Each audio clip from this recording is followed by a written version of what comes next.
नमस्कार, स्वागत है आपका जनगण मन 24/7 में, जो कि मेरा यूट्यूब चैनल है। आप उसे लाइक करें, सब्सक्राइब करें। और इस समय की जो बड़ी खबर है वो है महाराष्ट्र विकास अघाड़ी ने अपना सीट शेयरिंग फॉर्मूला अनाउंस कर दिया है। इसको लेकर उन्होंने घोषणा की है और उन्होंने कहा है कि कांग्रेस 85 सीटों पर लड़ेगी, शिवसेना उद्धव ठाकरे की जो पार्टी है वो 85 सीटों पर लड़ेगी और एनसीपी शरद पवार वो भी 85 सीटों पर लड़ेगी। यानी कि 85 85 85 और जो बची हुई सीट्स हैं वो एलाइज के बीच में बांटी जाएंगी।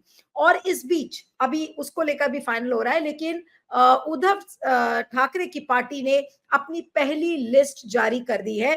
तो क्या अब इससे महाराष्ट्र विकास अघाड़ी को ज्यादा फायदा पहुंचता हुआ मिल रहा है, या फिर बीजेपी ये कहेगी कि हमने अपनी पहली लिस्ट पहले निकाल दी? तो इसी सब पर हम बातचीत करेंगे। हमारे साथ महाराष्ट्र के वरिष्ठ पत्रकार संजय जोग इस समय मौजूद है, जो कि संजय जोग खुद उस मीटिंग में मौजूद थे। संजय, उस मीटिंग में क्या हुआ और किस तरीके का अनाउंसमेंट हुआ है जो सीट शेयरिंग फॉर्मूला बनकर निकला है महाराष्ट्र विकास यार अघाड़ी का? यार नीलू जी, इट्स क्वाइट इंटरेस्टिंग। इधर कैसे चल रहा था कि गाड़ी आगे ही नहीं जा रही थी। ऐसा एक स्टेलमेट जैसा सिचुएशन हो रहा था। जैसे ये सिचुएशन आती थी तो कांग्रेस और शिवसेना में दरार और डिफरेंसेस एक्सपोज होते थे, but regularly it was mister Sharad Pawar who had to intervene.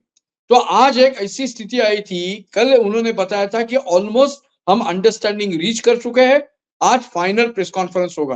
But again Fisher surface हुए कांग्रेस और एनसीपी में, उसकी वजह से again they had made for more than 2 hours.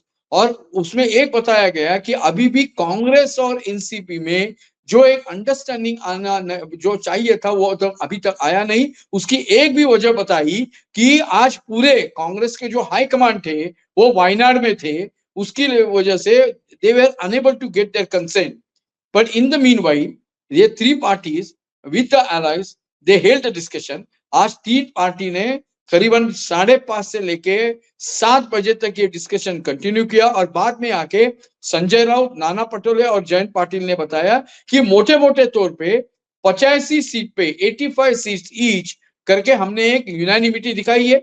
उसके ऊपर हमें अंडरस्टैंडिंग रीच किया है। रिमेनिंग जो सीट है उसमें डिस्कशन भी चालू है। उसमें से करीबन 18 हम अलाइज, जो कौन अलाइज है, तो बेसिकली पीडब्ल्यूपी, कम्युनिस्ट पार्टी जो बोथ है वो, देन समाजवादी पार्टी, उनके लिए हम कंसिडर करें और उनके लिए हम छोड़ेंगे।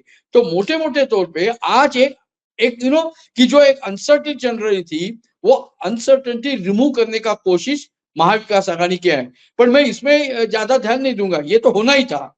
What I am much more interested for the state politics is that कि महायुति जो अभी बेसिकली जो बोलते हैं ना, राइडिंग हाई ऑन वेलफेयर और development scheme, basically to weather the anti incumbency, उन्होंने फर्स्ट मोर एडवांटेज ले लिया।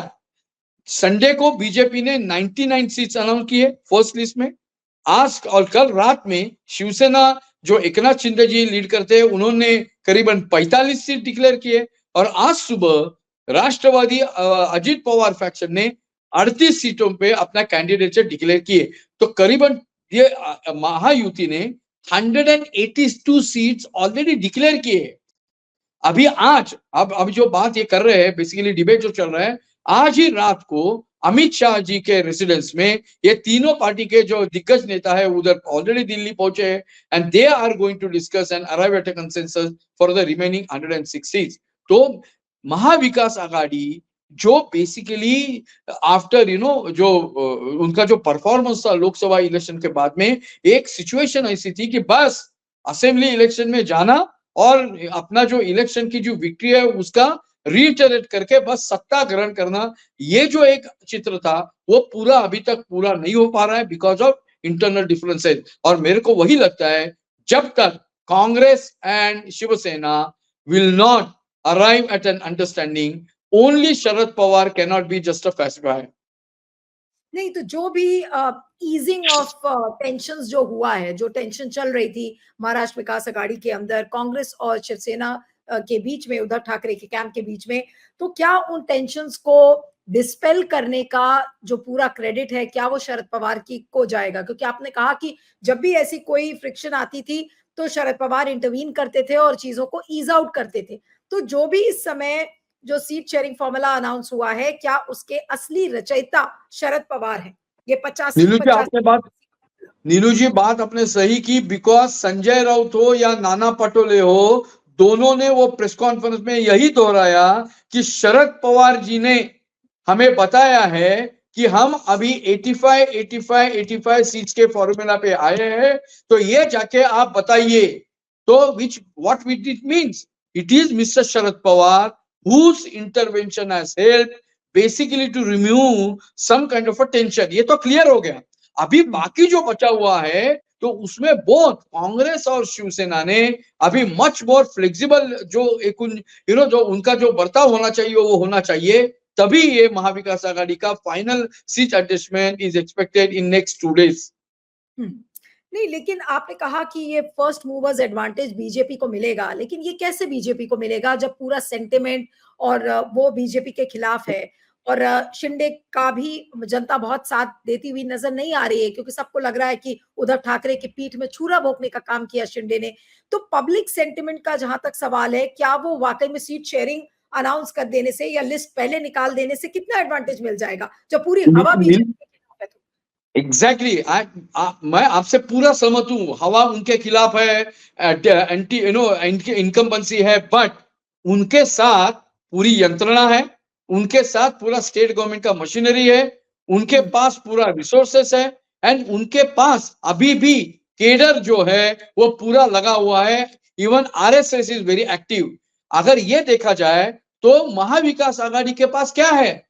आई mean they have got Sharad Pawar, उनके पास राहुल गांधी, सोनिया गांधी जैसे दिग्गज नेता है, और उद्धव ठाकरे तो बैठे ही बैठे हैं, बट इज इट इनफ? मेरे को लगता है ये इनफ नहीं है।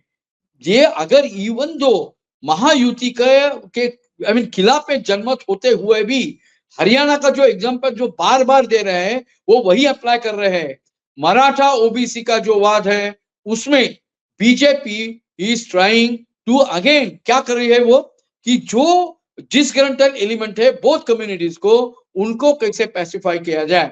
शरद Pawar ji trying I mean at his level is doing a minute planning. BJP अगर किसके ऊपर ज्यादा ध्यान दे रही है, मेरे सोर्सेज बता रहे हैं कि it is only on Sharad Pawar. शरद पवार जी का जो एक स्टेचर है, उनकी जो इलेक्टोरल पॉलिटिक्स की जो एक जो उनका जो प्राबल्य है वो, और वो जो जिस तरह से माइक्रो प्लानिंग करके अभी जो महाविकास आघाड़ी को एक सरलता से ले रहे हैं, वही बीजेपी पर्टिकुलरली इज वॉचिंग। तो आप नीलू आप जो बता रही है एकदम सही बात है। इवन दो महायुति के खिलाफ जनमत होते हुए भी they are also going with their cadre, their RSS का जो इंटरवेंशन है वो, और तीनों में जो एक अंडरस्टैंडिंग करने की जो कोशिश अमित शाह जी के लेवल हो रही है, तो they are expecting that it will paid off. लेकिन अब आपको क्या लग रहा है कि अब सीट शेयरिंग का अनाउंसमेंट ऑलमोस्ट हो गया है, 1-2 दिन में शायद सारी जो जो अनक्लियर चीजें हैं वो भी क्लियर हो जाएंगी, और आपको क्या लगता है कि वाकई में क्या बीजेपी कोई बहुत ही गंदा खेल महाराष्ट्र में खेलेगी, क्योंकि सेंटिमेंट उनके खिलाफ है, जो पॉलिटिकल रियलिटी है वो भी उनको पता है। तो आपको क्या लग रहा है कि क्या वाकई में विकास अघाड़ी के साथ भी कुछ वैसे ही हो सकता है जैसे हरियाणा में बिल्कुल एक जीता हुआ चुनाव छीन कर ले गई बीजेपी?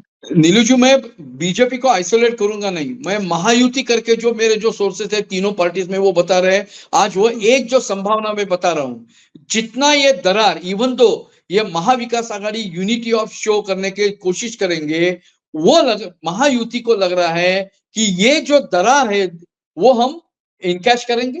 दूसरा जो तीसरी आघाड़ी है, चौथी आघाड़ी है, इंडिपेंडेंस है, और मनोज जरेंगे फैक्टर, उन्होंने ऑलरेडी संडे को मीटिंग लेके उनके जो सपोर्टर्स है उनको बताया है आपकी वो लड़ाई करना है, आप मेरे को जो आपके जो इंटरेस्ट है और एप्लीकेशन वो बताइए, मैं आपको बताऊंगा। तो ये भी फैक्टर है, ये भी factor Mahayuti will try to encash and pit against Maha Vikas Aghadi. तो मोटे मोटे तौर पे Mahayuti is not leaving any stone unturned, any effort basically to see that they are losing power. They will make every effort to get power. और last बात ये करते हुए भी बेसिकली बीजेपी ने अभी OBC as well as Maratha में जो अपसेट है अभी के जो रिजर्वेशन के फॉर्मूला के ऊपर, उनके ऊपर बेसिकली टू रीच आउट, जो हरियाणा का एफर्ट रहा वही वो कर रहे हैं।